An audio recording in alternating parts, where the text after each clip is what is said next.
Chers amis, juifs français, non-juifs, nous sommes en séjour dans la peine avec la disparition de Simone Veil vendredi dernier.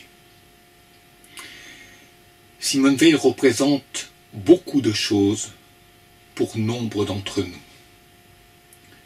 Permettez-moi de retenir 2 ou 3 points qui me sont immédiatement venus à l'esprit lorsque j'ai appris sa disparition. Simone Veil incarnait en elle l'espoir d'un monde civilisé. Pour elle, l'Europe, c'était l'espoir d'un monde sans ennemis, c'est-à-dire d'un monde fait à la fois de rigueur et de générosité. De rigueur pour prévenir les conflits, de générosité pour connaître ceux qui hier étaient nos ennemis et avec lesquels nous devons apprendre à vivre. Mais Simone Veil détestait par-dessus tout être victime. Elle souhaitait un monde, une civilisation, où ceux qui ont été victimes ne deviennent pas à leur tour des bourreaux pour échapper à leurs conditions et se venger de leurs bourreaux de hier.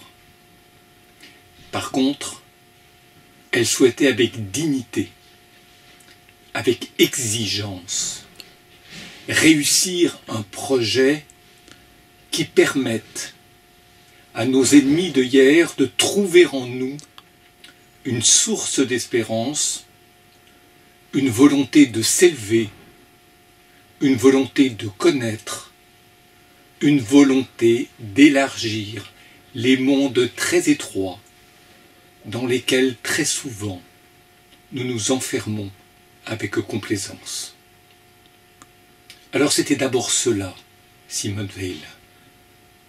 C'était cela, mais aussi beaucoup d'autres choses dont nous aurons l'occasion de reparler et dont d'autres parlent avec talent. C'est une femme qui souhaitait à la fois la liberté pour les femmes d'advenir dans leur corps et d'être préservées de la violence des autres, et en même temps qui souhaitait que ces droits à être libres ne soient jamais source d'abus. C'est tout cela, parmi beaucoup d'autres choses encore, que nous retenons avec une infinie tristesse de Simone Veil. Que sa mémoire soit source de nombreuses bénédictions pour nous tous, Français, Juifs ou non-Juifs.